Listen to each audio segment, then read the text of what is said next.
salam ala surga al-mursalin sayyidina Muhammadin wa ala alihi wa sahbihi ajma'in. Rabbi ishrah li sadri wa yassir li amri wa hlul 'uqdatam min lisani yafqahu qawli. Amma ba'du. Yang terhormat Ibu Kepala Sekolah SMP Negeri 2 Sagaranten, yang saya hormati juga Ibu dan Bapak guru SMP Negeri 2 Sagaranten yang alhamdulillah pada hari ini bisa menyempatkan hadir dalam kegiatan diseminasi pendidikan di Quran. Pertama-tama marilah kita panjatkan puji syukur kehadirat Ilahi Robbi, di mana atas berkah dan karunia-Nya lah kita bisa berkumpul di tempat yang insya Allah muliakan. Salawat serta salam mari kita curah limpahkan pada junjungan Nabi besar kita Nabi Muhammad SAW, juga kepada keluarga, kerabat, juga insya Allah mungkin kita sebagai umatnya. Amin amin ya Allah ya Rabbal alamin. Baik Bapak Ibu yang saya hormati, pada kesempatan kali ini saya akan mencoba menyampaikan pemaparan diseminasi tentang kegiatan budaya positif. Itu apa sih budaya positif itu? Mungkin atau seperti apa nantinya? Ya. Nah,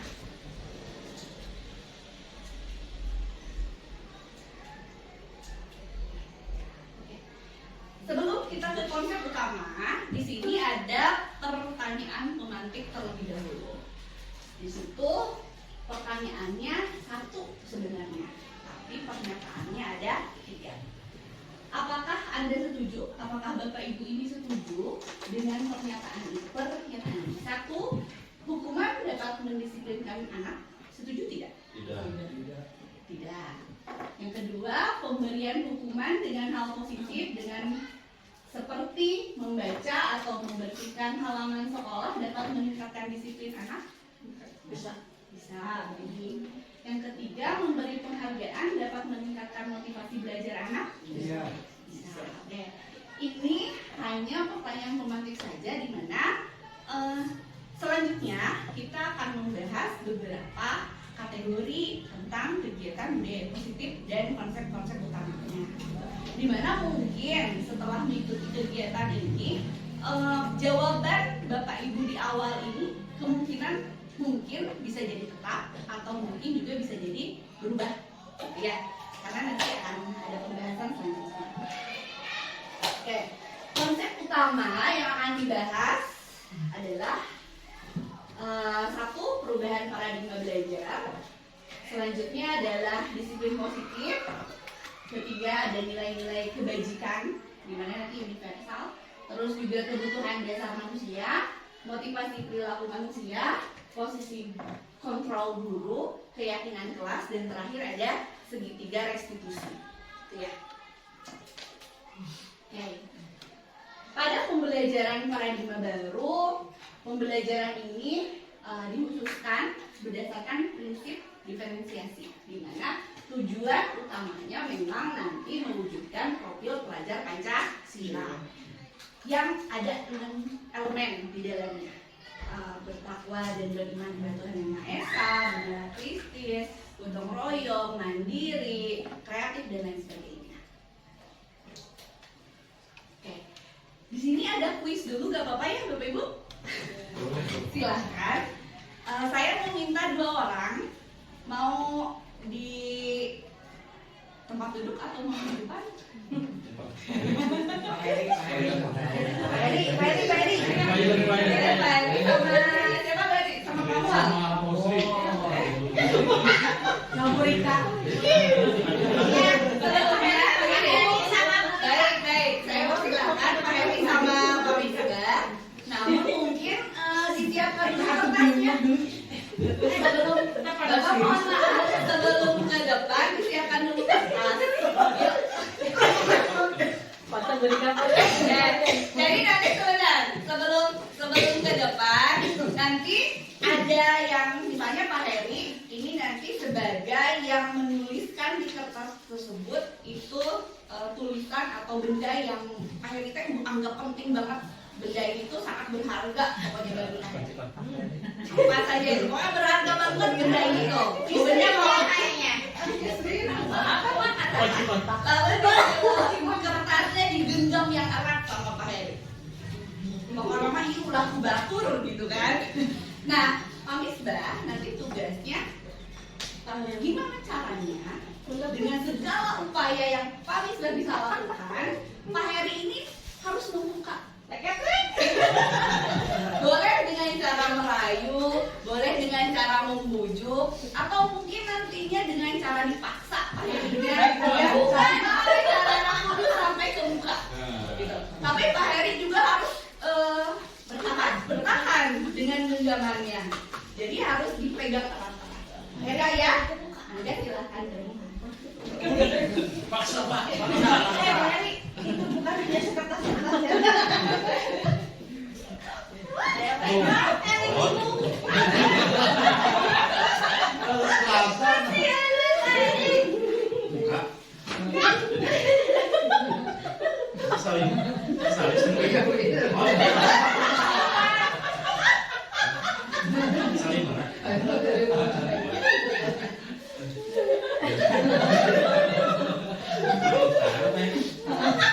Dibuka mah?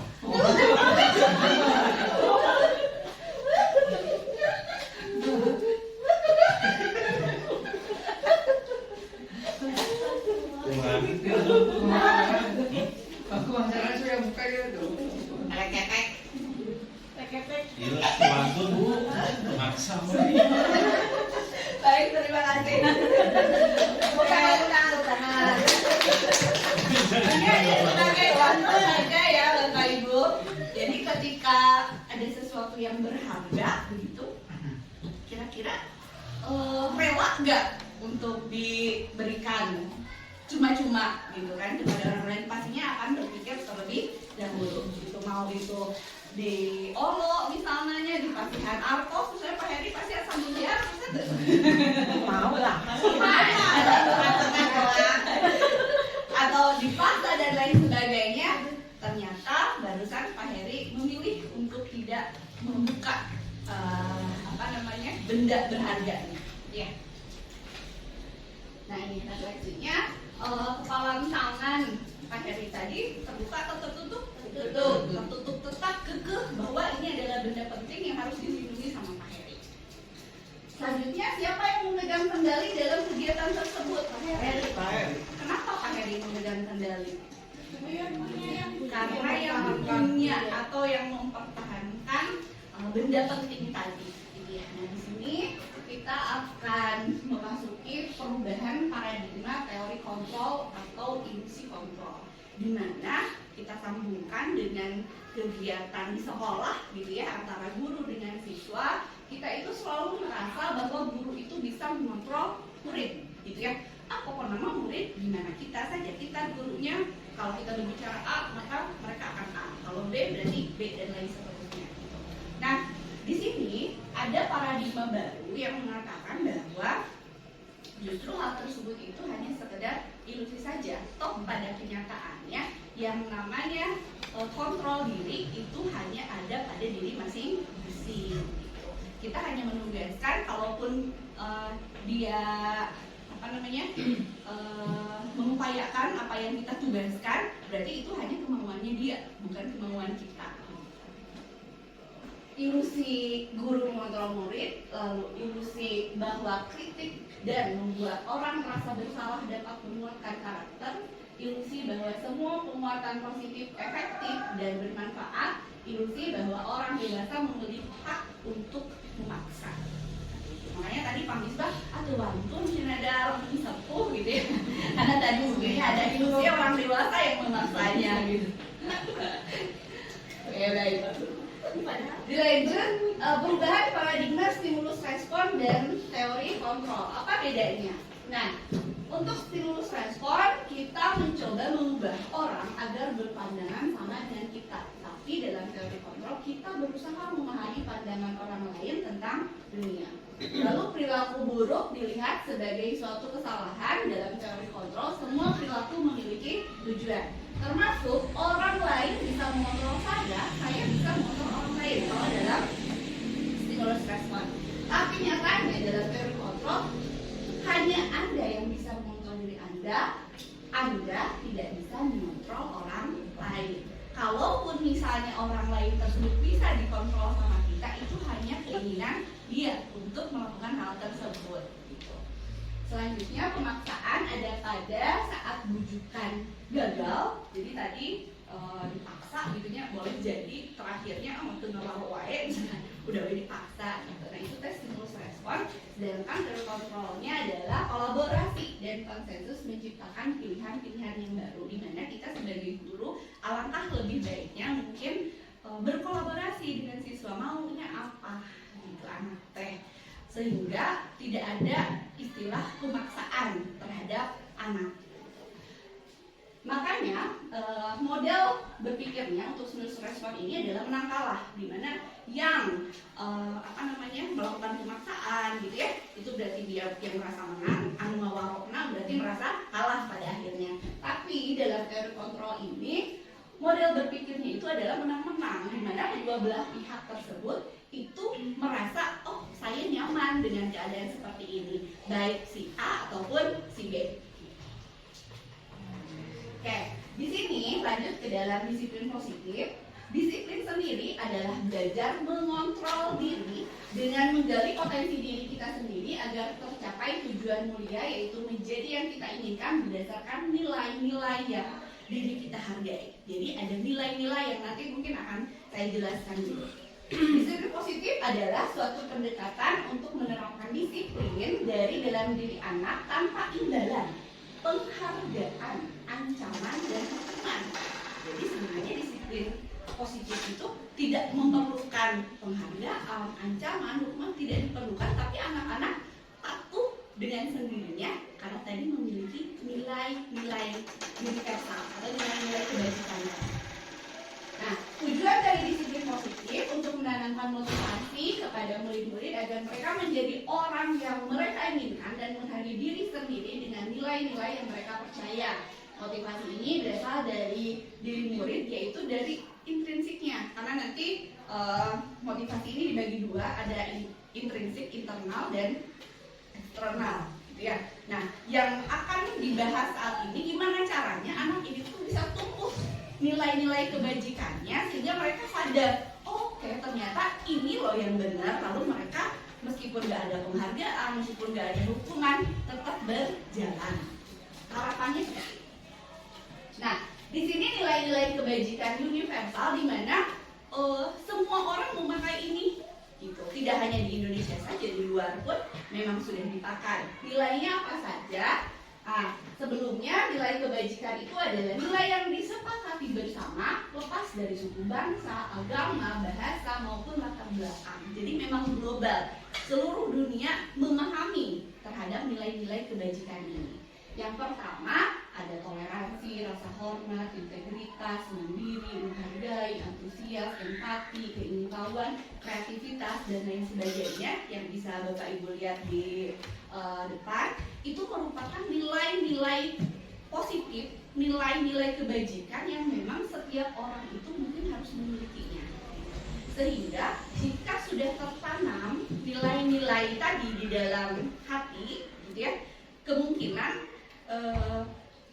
akan berjalan lurus saja, gitu. Mau diwalah gitu istilahnya. Nah, tugas kita mungkin itu sebagai guru salah satunya adalah menanamkan nilai-nilai tadi kepada peserta didik.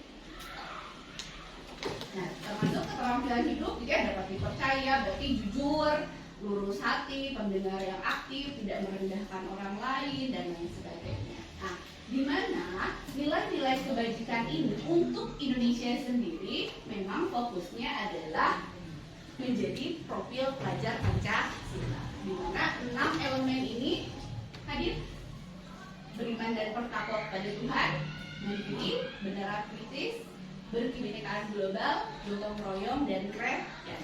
Tujuan utamanya akhirnya, gitu ya, visi akhirnya adalah menjadi profil pelajar Pancasila. Nah, Untuk mendapatkan itu semua, sebelumnya manusia ini entah itu kita ataupun murid gitu ya kan memiliki kebutuhan dasar gitu. Nah kebutuhan dasar ini, kebutuhan dasar manusia adalah segala sesuatu yang kita lakukan untuk mendapatkan apa yang kita inginkan.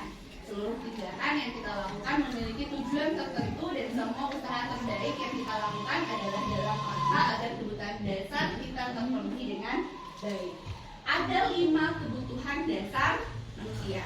Pertama, itu adalah bertahan hidup, termasuk di dalamnya makanan, pakaian, tempat tinggal, keamanan, kesehatan. Selanjutnya ada kasih sayang dan rasa diterima. Rasa diterima, dipedulikan, berbagi, kerjasama, menjadi bagian dalam kelompok itu termasuk salah satu yang dibutuhkan oleh setiap individu. Entah itu terutama mungkin anak didik kita ya, karena kita kan di sini sebagai apa ya, yang mencoba untuk memahami mereka. Apa sih yang mereka inginkan tuh kurang lebih seperti itu. Yang ketiga adalah penguasaan, di mana mereka harus harga diri mereka harga mati gitu. Apalagi kalau kaum laki-laki ini kan ya biasanya lebih wah gitu nih saya harga diri saya gitu, makanya mereka ingin lebih menguasai gitu. Keinginan untuk dianggap, memimpin, berprestasi, diakui, didengar dan lain sebagainya. Yang keempat ada kebebasan. Kebebasan ini mandiri, memilih pilihan, mencoba hal yang baru, mampu mengendalikan arah dirinya. Selanjutnya kesenangan, yaitu bermain, humor, antusiasme, dan tertawa. Jadi 5 kebutuhan dasar ini memang perlu diperhatikan karena setiap anak atau siswa murid itu memiliki kebutuhannya masing-masing. Misal, ada anak kita pernah menemukan nggak Bapak Ibu? Saya yakin mungkin hampir setiap kesempatan kita ada menemukan anak ketika belajar itu satu ada yang tidur atau mungkin ada yang eleng gitu ya di dalam kelas tuh bermain-main gitu. Nah sebetulnya itu ada beberapa kebutuhan yang mereka tidak dapatkan gitu. Nah diantaranya adalah 5 kebutuhan ini. Adapun kalau misalnya yang tadi tidur, boleh jadi mungkin dia merasa kelelahan atau misalnya dia merasa bosan dan lain sebagainya. Oh berarti harus ada apa kan dan lain-lain ya. Selanjutnya motivasi perilaku manusia. Nah motivasi ini adalah dorongan yang timbul pada diri seseorang secara sadar atau tidak sadar untuk melakukan suatu tindakan dengan tujuan tertentu. Seperti apa yang tadi di awal saya katakan bahwa motivasi perilaku manusia ini dibagi menjadi 2 kategori. Ada yang eksternal dan ada yang internal. Eksternal itu berarti dari luar, di mana menghindari ketidaknyamanan dan hubungan itu menjadi salah satunya. Yang kedua adalah mendapatkan imbalan atau penghargaan dari orang lain. Jadi dia mau nih ngerjain tugas, tapi harus kasih imbalan misalnya gitu ya. Oke, ibu dikasih hadiahnya, misalkan dia coklat atau apa. Nah ternyata dalam paradigma baru hal tersebut itu boleh, tapi lebih intinya adalah kurang tepat. Jadi harus yang berdasarkan nilai internal dari dalam dirinya sendiri. Harapannya mereka itu tumbuh nilai-nilai tersendiri, nilai-nilai kebajikan tadi dari dalam dirinya. Konsep disiplin ini kalau misalnya pakai hukuman itu berarti nanti menyakitkan, tidak nyaman, murid takut, memaksa dan lain sebagainya. Dengan penghargaan juga ternyata tidak efektif karena merusak hubungan, adanya sifat iri katanya dengan penghargaan itu gitu ya. Si etama ayo we misalkan gitu dan lain sebagainya, mematikan kreativitas, menghukum dengan sistem ranking. Nah makanya di dalam sekolah kan sekarang sudah tidak diperbolehkan katanya ya adanya ranking itu karena salah satunya ada paradigma baru tadi. Lalu untuk konsekuensi juga penguatannya hanya jangka pendek saja. Kalau kamu tidak begini nanti begini ya sudah, kalau selama ada aturan itu saja. Nah Yang baik itu adalah restitusi, di mana murid bertanggung jawab untuk perilakunya. Terus ada pemecahan masalah jangka panjang, murid menghormati diri dan orang lain, teori kontrol, dirinya memegang kontrol, murid bersemangat memperbaiki kesalahan. Pada akhirnya seperti itu. Contoh penerapan 5 posisi kontrol. Nah, posisi kontrol ini adalah dari guru ya, Bapak Ibu. Apa saja 5 posisinya? Yang pertama adalah sebagai penghukum.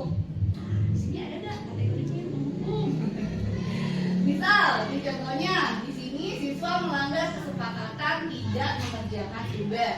Kalau misalnya kategori bapak atau ibu ini penghukum, biasanya marah langsung. Patuhi aturan sekolah, berdiri di depan kelas. Kenapa kamu tidak mengerjakan rokok? Marah, gitu. Nah, berarti kategorinya adalah kategori penghukum.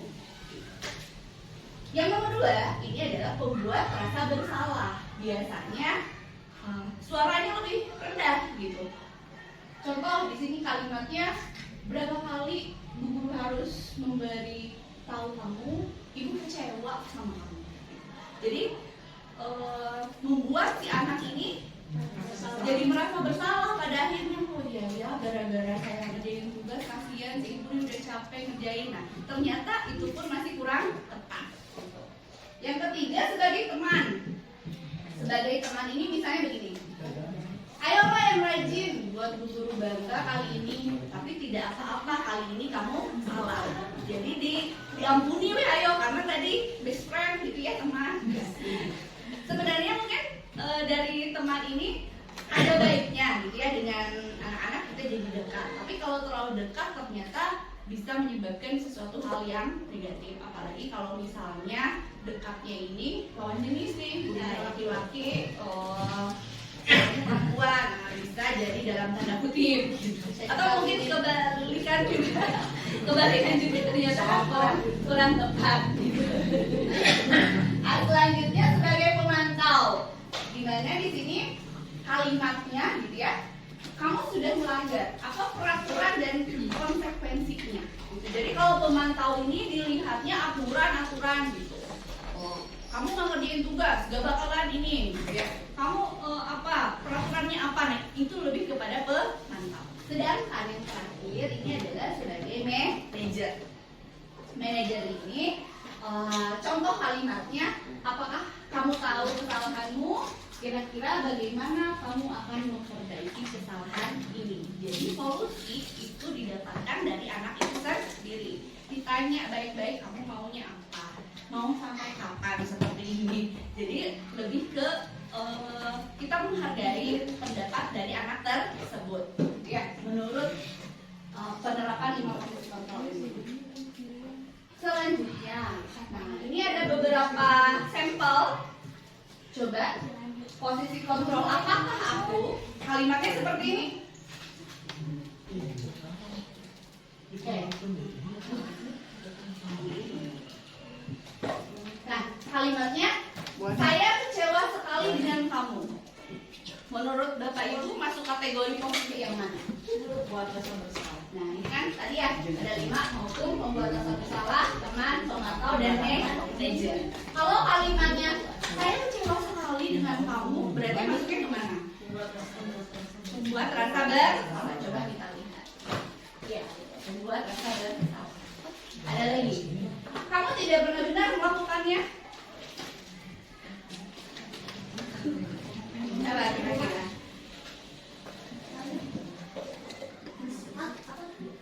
Penghukum, pemantau, manajer,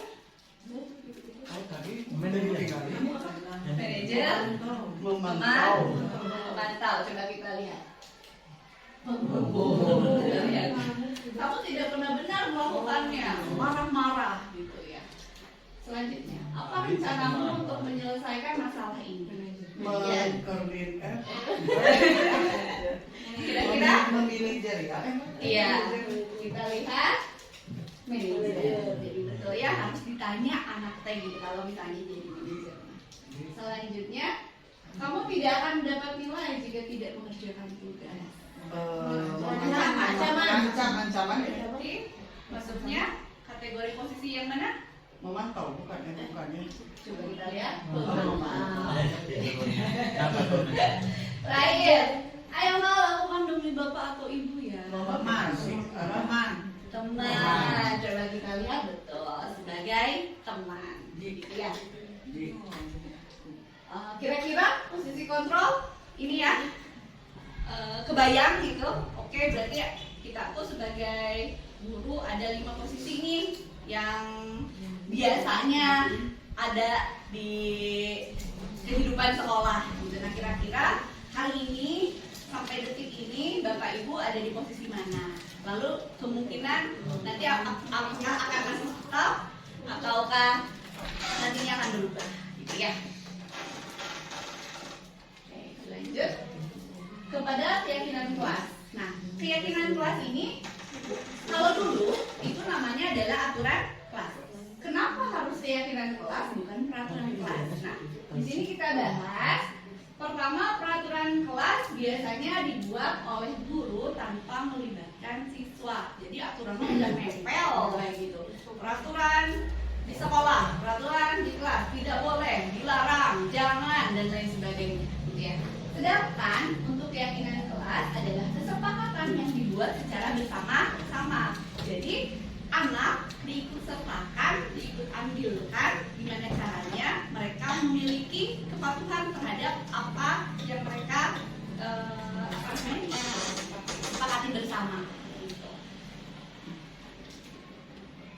Nah, ciri keyakinan kelas bersifat abstrak, berupa pernyataan universal, dibuat dalam pernyataan positif, sedikit saja agar mudah diingat, sesuai dengan kondisi kelas dan sekolah sehingga mudah diterapkan.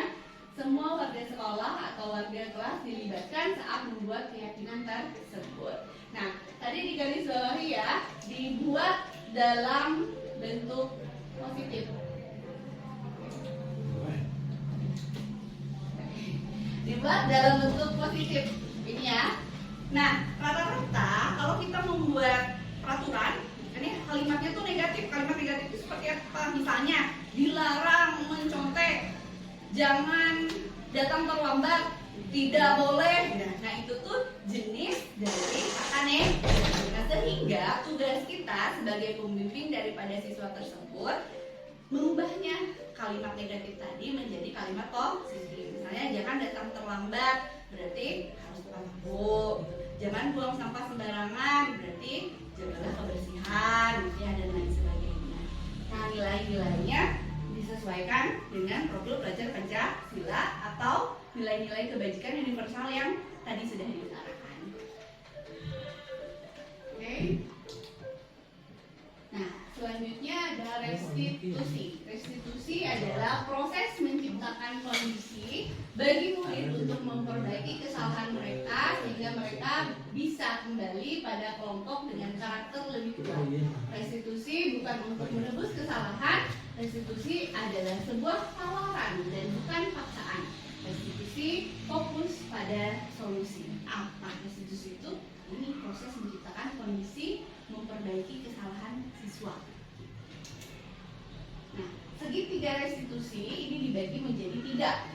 Suatu proses dialog yang dijalankan oleh guru agar dapat menghasilkan murid yang mandiri dan bertanggung jawab. Ketiga poin segitiga restitusi, yang pertama adalah menstabilkan identitas, validasi tindakan yang salah, lalu menanyakan keyakinan yang sudah bisa pahami. Nah, di sini ada syuting kemarin tuh bersama dengan anak. Mungkin sebagai contoh saja kegiatan restitusi itu seperti apa. Itu singkat ya sebetulnya kegiatan percakapan dialognya gitu, dimana memang di situ lebih kepada menanyakan alasan kenapa, karena di situ kan kasusnya Dina ini adalah ceritanya itu terlambat datang ke sekolah, lalu dicari bersama-sama berdiskusi, sharing solusinya itu harus seperti apa kalau misalnya terlambat datang ke sekolah, dan solusi ini usahakan memang didapat dari anak itu sendiri gitu. Jadi kalau misalnya biasanya kita itu langsung menghardik gitu ya, kamu datang terlambat dan lain sebagainya. Itu mungkin dengan adanya segitiga restitusi bisa lebih memahami kenapa terlambat gitu ya. Mungkin kan ada alasan-alasan khusus, ada alasan-alasan tertentu dan lain sebagainya. Nah, dilihat dari langkah-langkah tadi, yang pertama itu adalah menstabilkan identitas. Jadi anak tuh jangan langsung dihardik gitu katanya, kenapa terlambat apa segala macam gitu, tapi justru diiyahkan dulu. Oh, kamu terlambat ya, nggak apa-apa sebenarnya terlambat gitu. Jadi dikitakan dulu, ibu juga dulu pernah terlambat kok gitu. Jadi katanya memang harus seperti itu. Jadi si anak ini minimal ketika dipanggil sama kita nggak shock duluan gitu. Jadi lebih ke oke, dipanggil dan nyaman, dia mau cerita pada akhirnya. Makanya di sini contohnya ya, berbuat salah itu tidak apa-apa, tidak ada manusia yang sempurna. Kalimat-kalimatnya saya juga pernah melakukan kesalahan seperti itu, kita bisa menyelesaikan ini dan lain sebagainya. Tapi kalau misalnya kasusnya anak mengambil barang orang lain, maling, masa kita juga ibu juga dulu pernah melakukan ya. Jadi disesuaikan kalimatnya mungkin. Mungkin kan pintar selewat. Ajari aku dong Bu. Pada akhirnya kan seperti itu ya. Makanya mungkin disesuaikan juga nanti kalimatnya, tapi tidak menghardik anak lah intinya gitu. Lebih ke apa yang anak lakukan, kita maklumi, kita pahami dulu, kita masuk dulu ke dunianya, kita masuk dulu ke apa sih sebenarnya yang dia butuhkan, yang dia harapkan, lalu solusinya nanti seperti apa. Nah, yang kedua, validasi tindakan yang salah. Nah, anak paham nggak, tahu nggak gitu. Makanya kita tanya di situ, alasannya apa? Menurut kamu apa yang kamu lakukan ini sudah betul apa belum gitu. Oh iya belum Bu. Nah, kalau belum berarti kan dia sudah tahu ya, sudah ngerti mana yang baik, mana yang tidak, sehingga nanti penjelasannya juga akan lebih enak. Kita hanya tinggal apa ya, memasukkan nilai-nilai saja pada akhirnya. Oh oke, kalau sudah tahu berarti nanti harus seperti apa dan lain sebagainya. Nah, langkah terakhir itu adalah menanyakan keyakinan. Dengan keyakinan-keyakinan yang sudah dibuat gitu ya, keyakinan kelas ataupun keyakinan sekolah, nah itu kan sudah terpajang nih, sudah tertempel gitu. Kira-kira sudah sesuai belum apa yang dia sudah lakukan. Misalnya kasus Dina tadi, Dina terlambat datang ke sekolah, padahal di dalam kesepakatan kelas itu ada karena harus tepat waktu atau disiplin waktu masuk kelas, harus tepat waktu dan lain sebagainya gitu. Nah, ketika melanggar, dia ngeh terhadap pelanggaran kesepakatan tadi, maka akan mencari solusi bersama. Nah, untuk kasus Dina ini, dia terlambatnya itu alasannya karena setelah sholat subuh tidur lagi. Nah, kalau tidur lagi berarti kan ada waktu terbuang dan kemungkinan akan bablas pada akhirnya. Ketika bablas tersebut akhirnya kesiangan ke sekolah, dicari solusinya timbul dari dia sendiri. Apa solusinya? Yaitu ketika beres sholat subuh berarti tidak tidur lagi dan akan katanya tadi berolahraga ya, supaya ya tadi tidak ngantuk gitu pada akhirnya. Oke, sampai sini ada pertanyaan?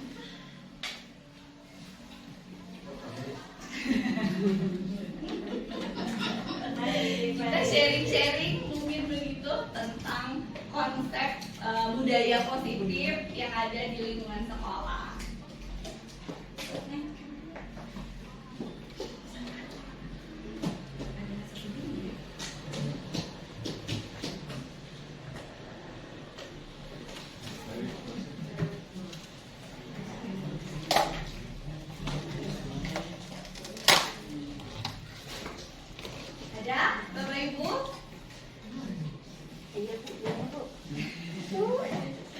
Atau mungkin ingin berbagi pengalaman? Baik, tadi menanggapi dari perbandingan timbul respon sama yang satu lagi dari kontrol.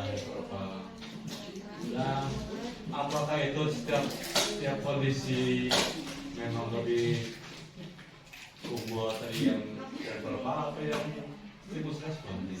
Berdasarkan paradigma baru, memang dipakainya adalah teori kontrol gitu. Karena kalau untuk stimulus itu kan lebih kepada induksi katanya gitu ya. Kita lihat lagi di awal ya tadi Bapak ya.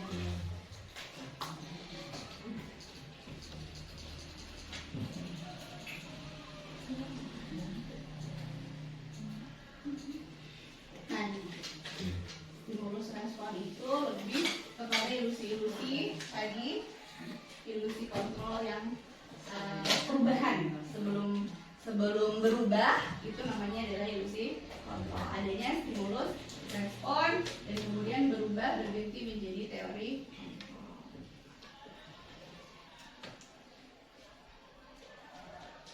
Jadi, nah kayak yang pertama itu kan ya kita mencoba mengubah orang agar berpandangan sama dengan kita.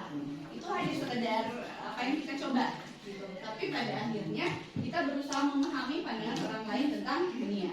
Terus yang ketiga itu orang lain bisa mengontrol saya bisa mengontrol orang lain. Itu hanya stimulusnya saja gitu. Tapi kenyataannya hanya Anda yang bisa mengontrol diri Anda sendiri gitu. Jadi tidak ada siapapun yang bisa mengontrol Anda selain diri Anda sendiri. Termasuk tadi murid juga mematuhi aturan itu ketika dia memang ingin mematuhi, bukan memang karena kita paksa atau kita beri imbalan atau kita beri hadiah terhadap murid tersebut. Kalau sudah tertanam nilai-nilai kebajikan tadi gitu, maka dia akan mematuhi dengan sendirinya, akan kayak gini aja. Misalnya sholat ya Bapak Ibu, kalau sholat itu kadang kita mikirnya apa sholatnya supaya dapat pahala, atau misalnya nasihin asup neraka, atau memang kebutuhan kita sholat itu. Gitu. Kalau sudah mulai beranjak dewasa kan mungkin akan sadar sendiri begitu ya.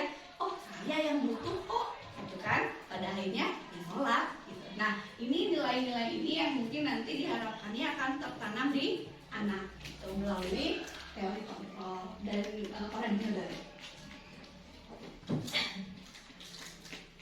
Ada lagi mungkin Bapak Ibu mau sharing-sharing kegiatan di kelasnya masing-masing? Bukan mau sharingnya Bu, tapi berdasarkan pengalaman ya. Baik. Dalam mendisiplinkan siswa tadi. Jadi tergantung karakter anak itu sendiri. Ada yang mudah kita emang asalnya dia itu misalkan bengkok tapi kita luruskan dengan mudah ada. Cuma ada juga yang dia perilakunya menyimpang tapi sulit untuk diluruskan. Ya, jadi kan kalau kita kembalikan untuk menanamkan kesadaran pada dirinya juga itu tidak mudah. Kemudian mungkin satu alternatif yang sering kita lakukan adalah dengan tadi reward dan punishment ya. Ada kemudian hadiah yang bagus, juga ada yang hukuman yang mungkin salah gitu ya. Nah dalam menanamkan tadi untuk mendisiplinkan siswa yang menanamkan kepribadiannya, apakah itu bisa ditanamkan kepada seluruh siswa gitu ya? Atau mungkin selain dari hal yang tadi dipaparkan ada hal yang mungkin yang bisa lebih baik dari menanamkan kesadaran siswa itu. Oke, baik. Jadi setahu saya ya Bapak, ketika mengikuti pembelajaran PGP ini, belajar bersama, diskusi bersama dengan fasilitator, dengan PP dan anggota-anggota CGP yang lain begitu, memang kita tidak bisa mengontrol siswa, dikatakannya seperti itu. Siswa bergerak itu sesuai dengan hati nuraninya masing-masing. Gitu. Adapun kasus-kasus tertentu seperti misalnya itu sudah di luar di luar nalar lah gitu, bukan kasus anak sekolah, misalnya seperti kayak tawuran atau misalnya ada kasus-kasus yang lebih tinggi dan lain sebagainya, memang penanganannya bukan lagi kepada segitiga restitusi yang tadi. Gitu. Jadi kegiatan segitiga restitusi itu akan hadir untuk penanganan murid-murid dengan kapasitas terbatas. Jadi tidak semua kasus juga memang diberlakukan itu, tapi usahakan mungkin sampai kapan diusahakannya, ya sampai benar-benar dia paham tentang nilai tersebut. Adapun jika melampaui batas, maka nanti ya diserahkanlah dengan cara-cara yang berbeda juga. Kan jadi juga yang namanya guru itu ada dari manajernya, Ya. kemudian pemantau, kemudian teman, hukuman. Semua itu harus ada pada diri guru. Kenapa? Karena kita menghadapi bermacam-macam karakter siswa. Ada yang memang sulit untuk dijadikan teman, ada yang memang atasnya dijadikan hukuman, ada siswa yang memang ini mudah dihadapinya dengan sikap sebagai manajer. Bisa ada bermacam-macam karakter siswa itulah, maka kelima ini, sifat kelima ini harus ada pada guru. Ya, jadi memang rata-rata 5 posisi guru ini hadir, gitu ya. Tapi sudah pernah, betul, rata-ratanya memang ada gitu. Tapi mungkin garis bawahinya, alangkah lebih baiknya kita bisa sebagai manajer terhadap anak didik kita. Itu mungkin kesimpulannya ya. Adapun kalau misalnya dibutuhkan sebagai penghukum, sebagai pembuat rasa bersalah, teman dan pemantau, nah, sampai batas mana? Ada batasan-batasan tertentu. Cuman patokannya gitu ya. Sebisa mungkin sampai mentok lah istilahnya kita lakukan dulu sebagai manajer. Jika misalnya kasusnya masih bisa ditangani ya manajer aja terus sampai mentok gitu pada akhirnya. Kalau tidak ditangani oleh sendiri gitu ya, tidak bisa ditangani oleh sekolah, ya cuma di luar kemampuan kita, maka ada pihak-pihak tertentu nantinya yang akan berlanjut. Nah, di sini ada beberapa bentuk disiplin positif yang sudah saya lakukan selama di sekolah gitu ya. Beberapa bentuk disiplin positif yang sudah dilakukan selama di kelas. Itu salah satunya, pertama adalah menjaga kebersihan lingkungan di kelas dan di sekolah. Memang saya kira itu PR bersama juga ya, termasuk saya juga sebenarnya masih PR gitu ketika melakukan kegiatan kebersihan ini. Memang kan kalau kita lihat anak itu sedikit sulit gitu, jadi kudu dibawelan terus-terusan dan memang harus ada yang membimbing gitu. Jadi kalau yang saya sering lakukan sih ketika masuk ke kelas biasanya tidak dulu apa-apa, mereka disuruh dulu untuk membersihkan kelas gitu. Entah itu di kolong bangku, pokoknya di wilayah kelasnya minimal gitu. Kalau misalnya bagusnya mungkin ya dengan di lingkungan sekitar yang seperti dunia katakan daerah teritorialnya gitu kan, bagusnya mungkin sampai di situ. Tapi minimal ketika kita lihat anak di kelas mau belajar itu berantakan, banyak sampah kan kurang nyaman juga ya. Jadi ya minimal kita rapikan, kita bersihkan dulu bersama dengan anak-anak. Itu yang pertama. Lalu yang keduanya, membuat dan menyepakati kesepakatan kelas. Jadi kesepakatan kelas ini ternyata memang diperlukan untuk tadi kegiatan komitmen dengan anak. Gitu. Kalau misalnya kan kesepakatan kelas ini dilakukan secara bersama-sama ya. Tidak hanya kita saja yang mengajukan, harus begini, harus begitu, tidak begitu. Tapi anak-anak ikut andil semua, ikut serta nulis apa maunya selama di kelas ini. Nah, sebetulnya saya juga sempat menemukan ketika membuat kesepakatan kelas ini ada anak yang nulis pengen nambah jam kos. Kan itu sebenarnya boro-boro positif ya, pada akhirnya kita yang bacanya ya ini anak bagaimana. Jadi nilai-nilai kebajikannya justru mungkin belum tertanam pada akhirnya. Boleh jadi dia belum tahu nilai yang baik atau nilai yang buruk itu seperti apa. Jadi di situ memang harus ada penekanan terlebih terhadap kesepakatan kelas ini gitu. Karena tadi dikatakan kesepakatan kelas juga kalimatnya atau bentukannya itu diusahakan adalah kalimat positif, bukan kalimat negatif seperti tidak boleh, dilarang, jangan, dan lain sebagainya. Nah, ini kemarin kesepakatan kelas yang sudah dilakukan. Jadi anak-anak dibagikan post-it ya, kertas tempel begitu, ada yang satu orang satu. Tapi kalau misalnya ada yang 2 juga tuh, Bu aku kesepakatannya pengen 2, boleh dikasih lagi gitu ya si COVID-nya, mereka nulis sendiri sesuai dengan harapan dan keinginannya supaya kelas mereka tertib gitu, supaya mereka juga nyaman belajar di kelas. Kemudian ditempel di papan tulis. Jadi memang mau di papan tulis itu boleh aja ya, langsung di papan tulis juga. Kalau saya kemarin memilih untuk di karton gitu. Jadi pakai karton dulu, ditempel di papan tulis, lalu ditempelkan di situ kesepakatan yang mereka inginkan.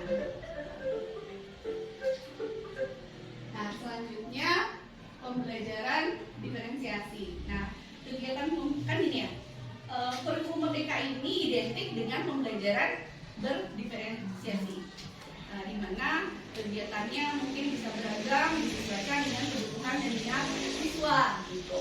Nah, di sini kegiatannya satu saya bedakan ya, ada indoor, ada di dalam ruangan dan ada di luar ruangan, karena memang ada beberapa anak ini mereka membutuhkan kegiatan di luar gitu, yang saya temukan gitu di dalam kelas.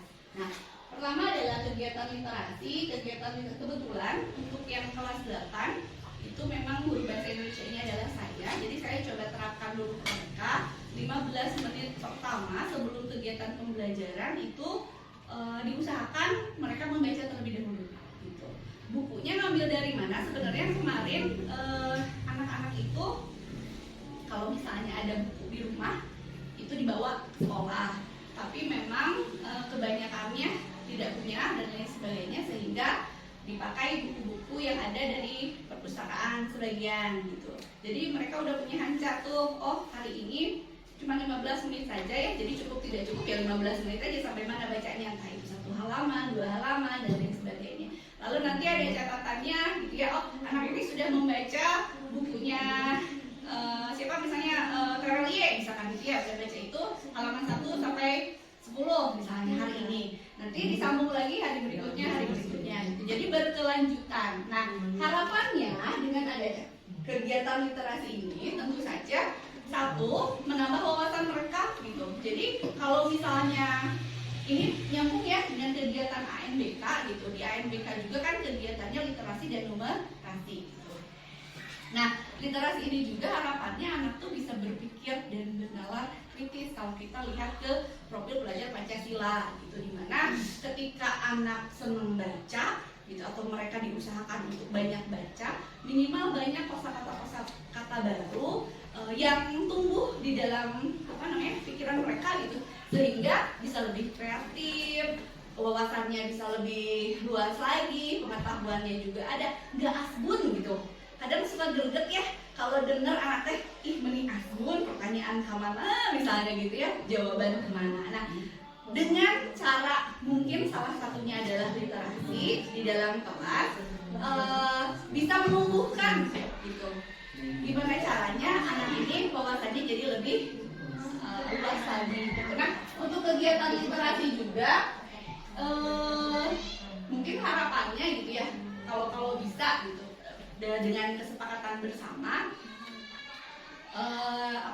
dibuat penjadwalan gitu ya, kalau misalnya pada setuju guru-guru yang lain, ibu bapak sekalian, di awal di awal sebelum pembelajaran setiap jam pertama saja misalnya gitu ya, jadi anak membaca terlebih dahulu 15 menit saja, tidak usah lama-lama sebetulnya.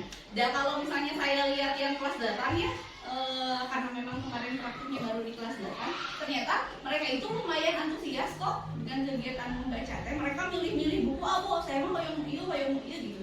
Jadi mereka tuh sebenarnya menginginkan mungkin gitu ya, ada kegiatan-kegiatan seperti itu gitu. Selanjutnya ini kemarin kegiatan yang didokumentasikan, cuman memang kalau di sini mereka bacanya masih lantang ya, jadi belum bisa baca silent gitu. Jadi kalau baca tuh mereka harus ada suara dan aktif dengan bukunya masing-masing gitu. Meskipun hanya 15 menit ya, alhamdulillah lumayan efektif, mereka bisa tertib gitu. Bukunya dirapikan kembali di perpustakaan lagi, tapi memang bagusnya mungkin ada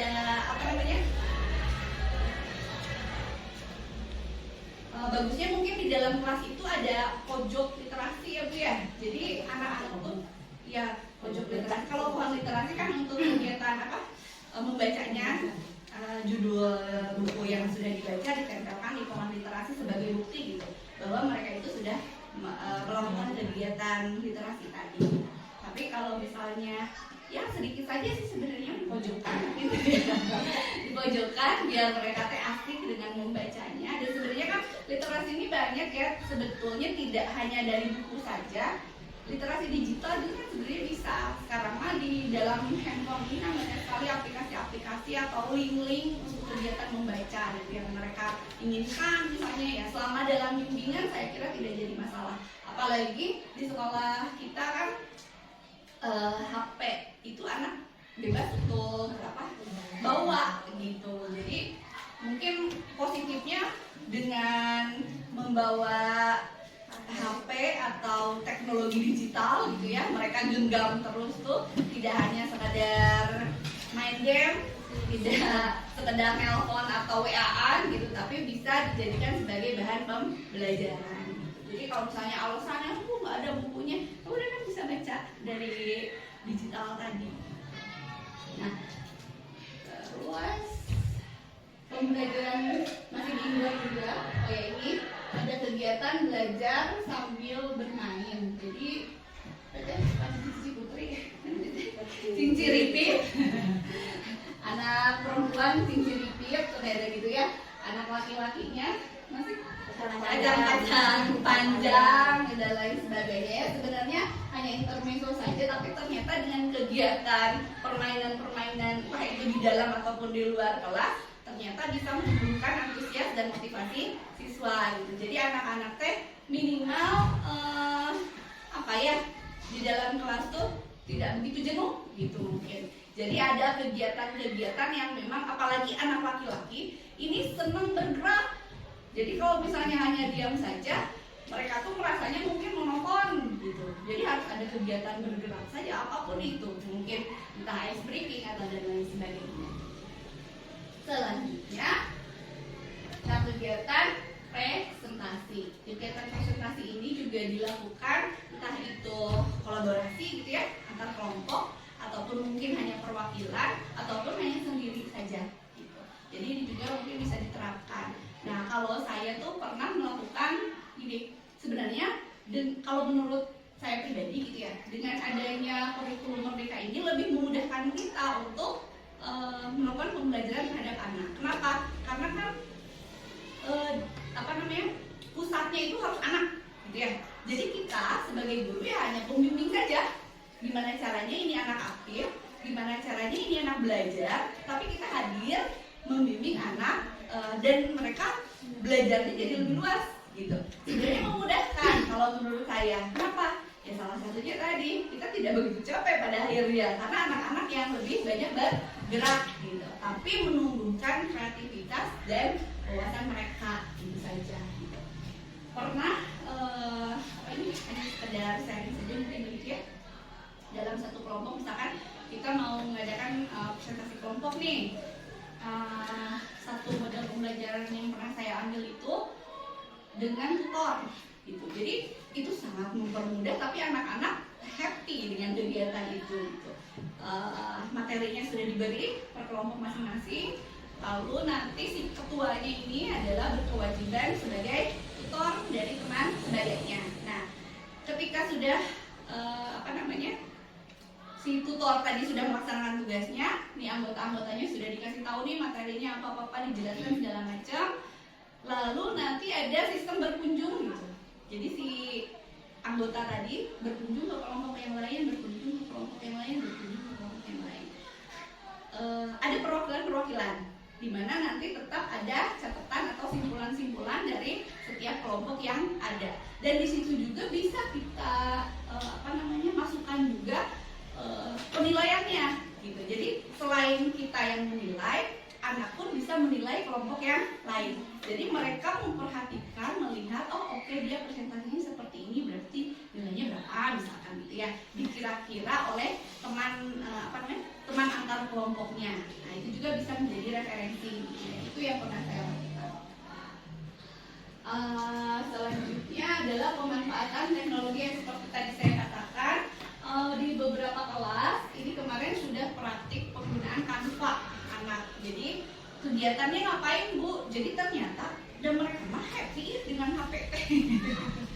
Nah, teh HP dari HP dari gitu. Jadi ketika ada kegiatan dengan HP, ya antusias pada akhirnya. Gitu.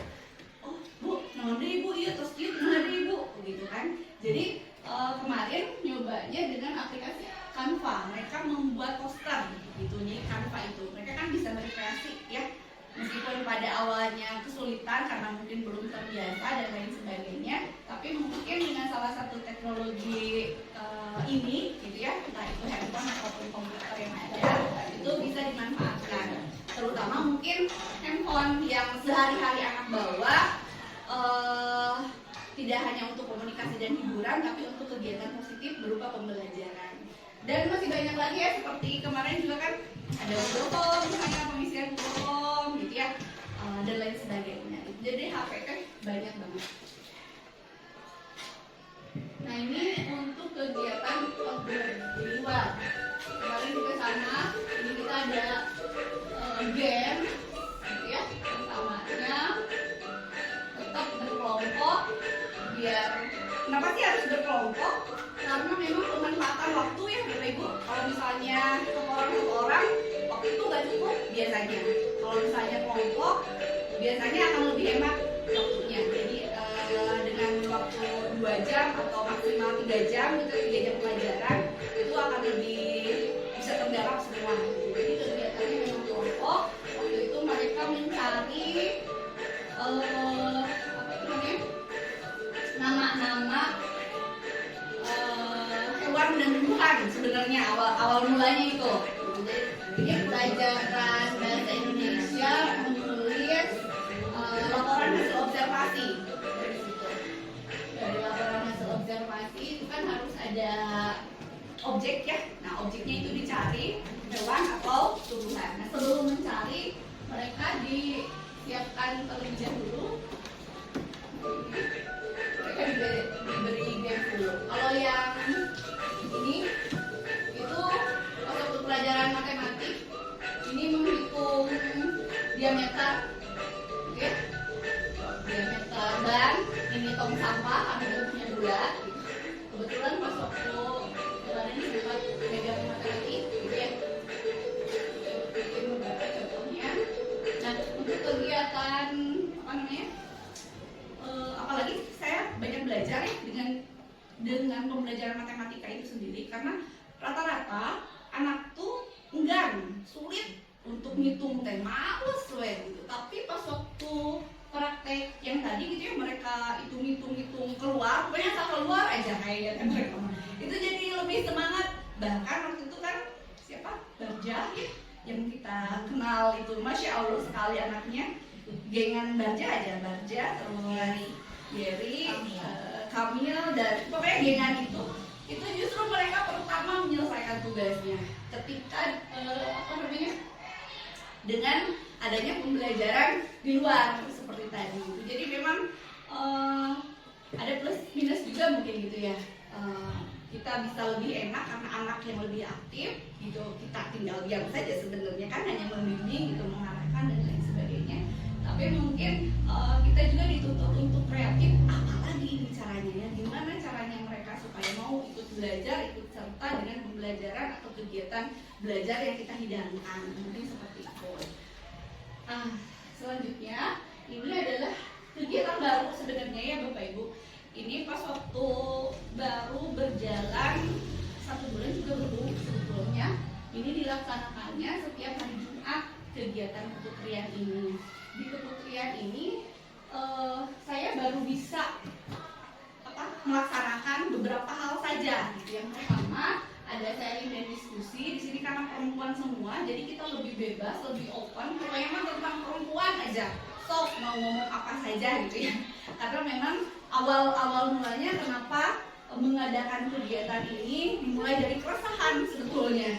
Keresahan di mana anak kita ini minimal mereka bisa jaga dirinya sendiri gitu ya. Mereka tahu nilai-nilai yang ada pada dirinya, dilihat dari pengalaman-pengalaman yang lalu begitu, sehingga memang kalau misalnya kemarin diperbolehkan gitu, sehingga ya alhamdulillah sudah ada kegiatannya meskipun hanya beberapa. Cuman mungkin mohon dari Bapak Ibu guru juga agar ikut memotivasi gitu. Salah satunya mungkin memotivasi, mendorong mereka. Nah, karena keputrian ini saya kira tidak ada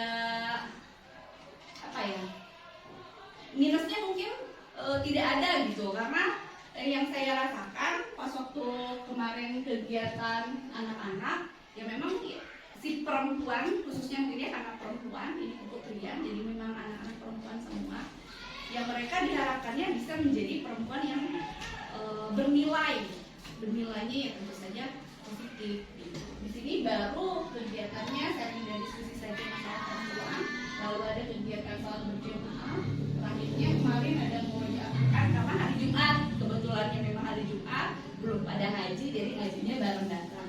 Meskipun memang mungkin rencananya itu banyak, kalau kita berbicara rencana, cuma mungkin yang baru bisa terrealisasi baru di 3 kegiatan ini gitu. Ini juga mungkin mohon doanya, mohon bimbingan juga dari semua, mudah-mudahan bisa konsisten, karena yang paling penting kan yang namanya budaya itu kita memang harus konsisten terhadap kegiatan tersebut gitu. Dan mungkin ini juga kegiatan kayak sholat berjamaah gitu ya Bapak Ibu.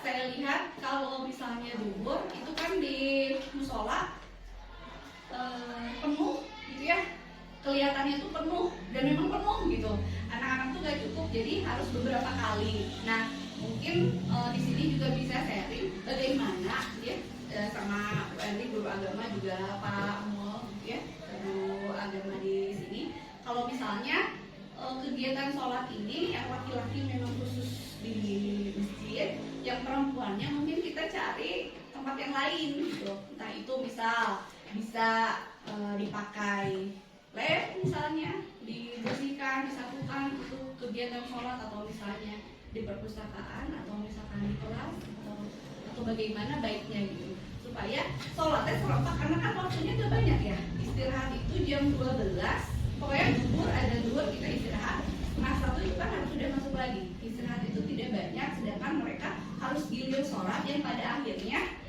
malah jadi gak sholat padahal sholat ini yang menjadi salah satu yang harus dan wajib dilakukan gitu, meskipun memang mungkin mereka bisa lakukan di rumah, tapi kayaknya kesorean kalau dilakukan di rumah gitu.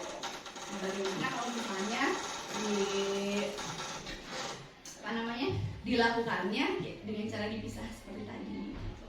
Dan mungkin kalau misalkan kegiatan itu sebenarnya sudah pernah dilakukan waktu itu di perpustakaan ya, cuman ya memang kendalanya adalah harus dibersihkan terlebih dahulu, disiapkan juga anaknya dan lain sebagainya gitu. Jadi kegiatan-kegiatan ini sebetulnya hanya bentuk daripada keinginan gitu ya, gimana caranya nih anak-anak bisa tumbuh dan berkembang dengan baik. Mungkin salah satunya karena saya perempuan, jadi yang saya rangkul terlebih dahulu adalah kaum perempuannya gitu ya. Kalau laki-laki mah mungkin ya bapak-bapak akan lebih paham, terus ibu-ibu juga saya mohon maaf bukan ingin mendahului dan lain sebagainya, tidak sama sekali, tapi saya ingin hanya sharing, lalu ingin mendapatkan sebuah dorongan juga, motivasi dari ibu dan bapak semua agar kegiatan yang sudah terlaksana ini bisa lebih berkembang dan juga bisa berjalan dan konsisten gitu. Karena ternyata memang sulit, salah satunya kalau tidak ada kolaborasi itu sangat sulit sekali. Selama kurang dari 1 bulan berjalan, selain daripada memang ada kegiatan-kegiatan dan lain sebagainya, anak-anak juga dikumpulkannya memang lumayan sedikit membutuhkan waktu gitu. Termasuk kemarin di Jumat terakhir itu anak kelas 9 itu sudah ancang-ancang ingin bergegas gitu Jadi kalau tidak ada kita, itu kayaknya mereka yang sudah amburadul pada akhirnya gitu. Karena pernah dibuktikan pas waktu kedatangan PI ya Bu, waktu itu hari Jumat kebetulan saya masih berada di perpustakaan, ternyata ya sudah amburadul tidak berjalan pada akhirnya gitu. Jadi memang semuanya juga butuh koordinasi, butuh kolaborasi, entah itu mungkin saya dan ibu bapak guru di sini juga mungkin dengan anak-anak gitu. Nah, ini beberapa contoh gitu ya, apa yang pernah saya lakukan selama di kelas dan di sekolah. Mungkin tidak banyak yang bapak ibu, dan tidak seberapa saya yakin juga bapak ibu lebih apa ya, lebih mahir, lebih senior, lebih ilmu pengetahuan dan wawasannya dibanding saya, sehingga bisa lebih menangani anak itu dengan cara yang lebih baik. Namun di sini saya hanya ingin sharing saja, karena mungkin salah satunya adalah pemenuhan tugas begitu. Jadi di sini sharing positif saja hal-hal kegiatan yang sudah pernah saya lakukan. Itu saja mungkin. Mungkin ada yang mau menanggapi, mangga Bapak Ibu. Tapi Bu, Mangga. mudah-mudahan apa yang Ibu lakukan setelah Ibu lakukan ya, dan setelah Ibu menjadi guru penggerak, pembiasaan yang Ibu lakukan itu sebanyak, jadi istilahnya jangan hanya untuk menjadikan sebuah syarat itu. Amin. Tetap berjalan meskipun Ibu sudah lulus dari guru penggerak gitu. Rata-rata seperti itu hanya untuk dijadikan syarat saja. Ketika ada keperluan ini, maka kegiatannya tidak dijalankan gitu. Setelah berakhir, ya udah ditinggal aja gitu. Siap, Nah, itu mudah-mudahan ke depannya bisa berjalan seperti biasa. Amin. Nah, seperti yang tadi saya katakan juga, memang saya tidak ada apa-apanya begitu ya, Bapak dan Ibu. Karena kalau seorang diri itu, Masya Allah, ternyata sangat berat. Jadi memang membutuhkan sekali kolaborasi, kerjasama, bimbingan, masukan, motivasi dari Bapak dan Ibu semua. Karena di sini anak kita bersama, mungkin ya gitu. Jadi gimana caranya kita bersama-sama mungkin gitu bareng-bareng supaya tujuan atau visi kita ke depan itu berjalan lah. Ya, seperti halnya di sholat duha ya, Bu. Seperti itu sama Ibu pas sholat juga. Kalau berjalan baik, cuman akhir-akhirnya itu sekarang kelihatan tidak berjalan. Kenapa? Di sisi mungkin hanya koordinatornya cuma satu orang. Jadi ya karena hari ini ada sholat Jumat, jadi guru itu nanti ada ditanya setelah ini ada suatu hal sebenarnya, ada suatu hal tidak ada penerian gitu, ada yang gitu. Jadi yang mengadakan itu yang ada duluan, Pak Gunawan dan Pak Gunawan. Nah mungkin Pak Gunawan juga di situ. Kenapa saya mulu gitu kan ya? Yang lainnya nggak ikut satuannya. Akhirnya sekarang belum diperbaiki lagi. Jadi kegiatannya ini juga mungkin bisa dibagi dengan ibu juga untuk mengembalikan keaktifan di kebiasaan satuan. Cuma juga tetap ngobrol dalam berkaitan apakah ini mau dilaksanakan terus, apakah mau dihapus dengan pembelajaran gitu. Nah, Sayang Pak, ya itu maksudnya itu kan setelah menjadi kemudian ada nilai plus juga dari orang tua yang paling dihapuskan sayang sekali. Jadi mungkin sekarang minta bantuannya dari setiap guru atau begini saja kita ikut aja sholat duha bersama gitu kan. Terus sholat berjamaah juga semua gurunya berjamaah sama itu. Jadi kalau mau di dua tempatkan jangan kita tinggal di tempat aja. Di suatu zamannya misalnya ibu gurunya di sana dengan siswa putrinya, bapak-bapaknya di masjid dengan siswa putranya bisa. Ya, itu berjalan jadi tidak turun seorang aja gitu. Iya. Sayang sekali Bapak kalau misalnya memang sudah ada pembiasaan baik dan sudah tertulis, tapi dihilangkan, saya kira sayang ya. Justru di sekolah lain itu berburu dengan kegiatan positif ini, nambah lagi, apalagi ini habis ini, apalagi masa kita yang baru sudah ada tapi malah ada rencana dihapus, itu kayaknya sayang sekali gitu. Terus sebetulnya bukan bicara dihapus, hanya kemarin ngobrol sama Pak Mo dan buktinya kan setiap hari Selasa guru-guru berlomba-lomba pas siang-siang datang. Kan yang pertamanya sholat duha gitu. Yang datang pagi pun saya termasuk saya yang datang tepat waktu pun dibanding bersama mereka gitu, Pak Ibu lagi gitu, karena tadinya saya nggak paham ini apa memang siswa yang pegang apa gimana, pas nanya ke Pak Mul, ini sebetulnya harusnya gantian Bu gitu, ya pemimpinnya atau imam atau yang bersamai gitu ya mereka. Oh seperti itu ya udah, Pak Mul daripada ayeuna malah pas siang-siang karena menganggap jam pertamanya kosong dan jadi kalau mau dilanjutkan yang benar gitu, kita diskusikan lagi sama teman-teman mau gimana. Kalau tetap seperti ini mendingan belajar di kali ke jam pertama gitu, bagus-bagus kita pulang lebih awal gitu. Takutnya itu nanti kita. Iya, memang semuanya juga mungkin butuh diskusi dan komunikasi gitu ya kuncinya. Jadi kalau misalnya ada miskom, kadang kan hanya mengira saja, nah itu dan lain sebagainya gitu ya. Nah mungkin kalau misalnya pendapat gitu ya, boleh, kalau jika saya boleh berpendapat itu sudah bagus dan nanti tinggal menerapkan saja bagaimana caranya kita bisa mendidik anak-anak kita. Entah itu mungkin kan ada jam pertama ya, jam pertama tuh siapa saja nih per kelas, itu juga mungkin bisa dipakai. Kalau misalnya memang kesulitan harus semua ikut hadir, kayaknya kan jadwalnya juga mungkin beda-beda dan lain sebagainya. Tapi saya kira dengan adanya kebiasaan baik itu memang kan wajib datang mah sebenarnya kan sesuai saja ya Bu ya, 7:30 kalau tidak salah itu memang jadwalnya jam segitu. Jadi mungkin untuk guru-guru yang memang hadir pertama ikut serta, termasuk juga dengan yang guru-guru di jam pertama mengajar, meskipun mungkin sekarang jam 8 tapi kan tetap mungkin tugasnya jam 8 mungkin gitu ya Bu, kalau punten nih kalau salah.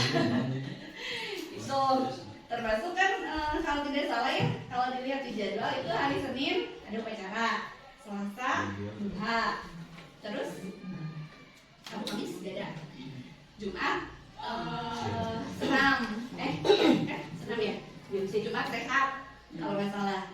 Nah malah tadinya saya kalau misalkan diizinkan pengennya nambah untuk yang hari Rabu itu kegiatan literasi gitu. Jadi ada pembiasaan break lagi gitu di situ. Kalaupun misalnya tidak bisa 15 menit sebelum masuk gitu ya, nah dipakai kalau misalnya memang cukup atau ada waktunya untuk kegiatan literasi. Karena memang rasanya ketinggalan Bu pada akhirnya gitu kalau misalnya kita lihat ya punten ini di teman-teman sekolah yang lain misalnya sudah melakukan kegiatan-kegiatan tersebut gitu ya, sedangkan kita ya memang semuanya juga mungkin butuh proses gitu, dan proses ini memang tidak bisa kalau hanya seperti tadi Pak Mul katakan Pak Ibundri misalnya gitu, pasti akan sulit gitu.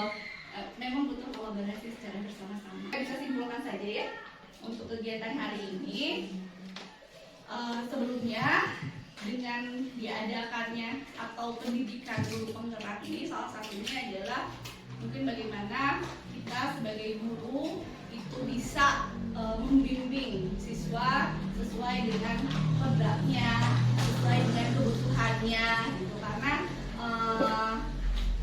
fokus utama sekolah itu adalah keberlangsungan murid atau siswa kita gitu. Gimana mereka caranya, gimana nantinya mereka bisa mendapatkan kehidupan yang mungkin dalam tanda kutip sejahtera dan lain sebagainya, mungkin diawali dulu di sekolah gitu.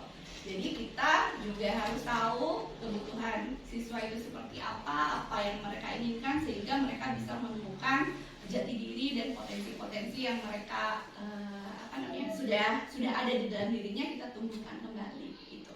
Nah mungkin langkah-langkahnya dengan cara seperti tadi gitu, mulai dari penumbuhan budaya positif, disiplin positif, lalu kegiatannya nanti adanya sertifikat restitusi dan lain sebagainya. Mungkin itu yang bisa saya sampaikan untuk hari ini. Kurang lebihnya saya mohon maaf bila banyak kata-kata yang salah dan kurang berkenan gitu ya. Mungkin itu saja ya Bapak Ibu. Ya. Oke, aturna kita. Terus kemudian sekali deh ulah kena hapunten pilih lepat tina cariasan alternatif tingkah laku abdi. Nyungkeun doana ti sadayana, nyungkeun motivasi dan dukungan juga dari semua. Mudah-mudahan kedepannya juga masih bisa berjalan sesuai dengan harapan. Dan selesai dari pendidikan guru penggerak menjadi pribadi yang lebih baik lagi. Semangat. Atau mohon dimaklum. Wabillahi taufiq wal hidayah. Wassalamualaikum warahmatullahi wabarakatuh. Waalaikumsalam.